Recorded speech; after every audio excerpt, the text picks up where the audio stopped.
Welcome to Nasdaq Trade Talks. I'm Jill Malandrino, global markets reporter at Nasdaq. Cybersecurity Awareness Month, which takes place every October, now in its 19th year, is a collaboration between government and private industry to raise awareness about digital security and empower everyone to protect their personal data from digital forms of crime. Joining us for this segment, we have Corey Thomas, CEO of Rapid7, to discuss President Biden's strategy and the current state of cybersecurity. But first, Corey, let's start on a higher level here. How would you describe the state of the cybersecurity industry currently, and what factors into this? Well, Jill, first, thank you so much for having me. Look, the state of cybersecurity is one of a work in progress.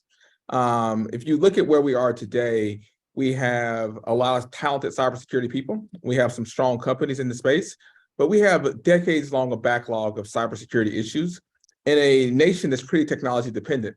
It's going to take us a while to actually work our way through it, but it's one in progress. How do you expect the cybersecurity industry to fare in the year ahead? How could recession or the risk of it specifically impact this industry? Look, my expectation is cybersecurity is one of those things that people can't ignore. So it'll be a priority.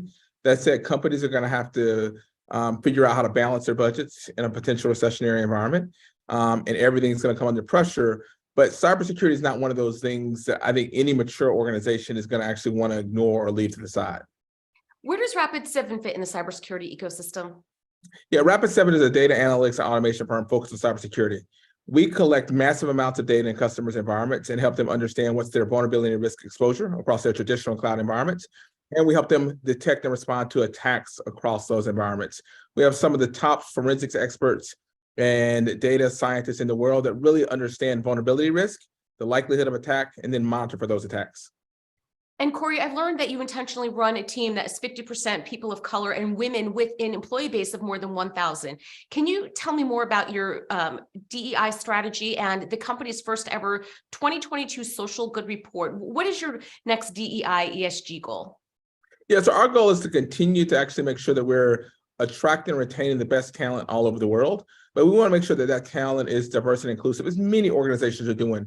What we've really focused on is really partnering with academic institutions and make sure that we don't have fixed pathways to actually become contributing members of the cybersecurity ecosystem. And so we've partnered with a number of different programs to make sure that we have pathways to train cybersecurity professionals, to train sales and marketing professionals, but to make sure there's pathways in and then to grow their careers within Rapid7. Our next big milestones are really based on not just the inclusion, but the career development, because we want to see more leaders in the technology industry from more diverse backgrounds. And Corey, your story is equally as interesting. I read that your first job was a janitor for a local church in Georgia. How'd you end up as the Harvard-educated, decade-long leader of a billion-dollar value tech company? What's behind your story? Well, the story behind the story is what you would typically expect. Is I had some wonderful people that supported me, that encouraged me, that developed me. So that church that I actually was a janitor at was one that my father was also the janitor at, but he helped instill the work ethic. I had lots of people that actually helped provide me opportunities. So I got bused to school, but part of the reason I got bused to school was that my mom's boss helped me find the application to apply to the charter school in the area and encouraged me to do it.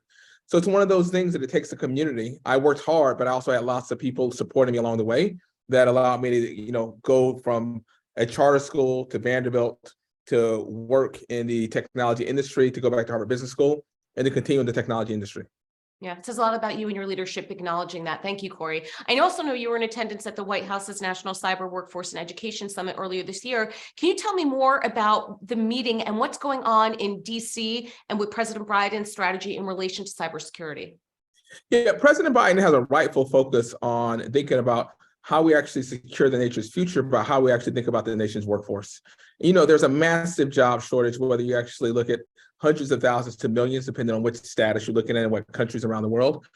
And what the president and his team and the White House cybersecurity office are really looking at is how do you actually create partnerships between industry, government, and academia to actually really develop a cybersecure workforce that we actually need for the future. There's a bunch of different stuff, but the convening was just the start of a prolonged effort to really build up our talent base in cybersecurity. And finally, Corey, what's next for Rapid7? We are going to actually continue to focus on our mission of how do we actually secure our clients. We have significant investments around the world We're continuing to build out our cloud operations. As more companies adopt digital technology in the cloud, we have a massive effort underway to make sure that those are done securely for our customers and for society at large. All right. We appreciate the insight. Thanks for joining us on Trade Talks. I'm Jill Malandrino, Global Markets Reporter at Nasdaq. Jill, thanks for having me.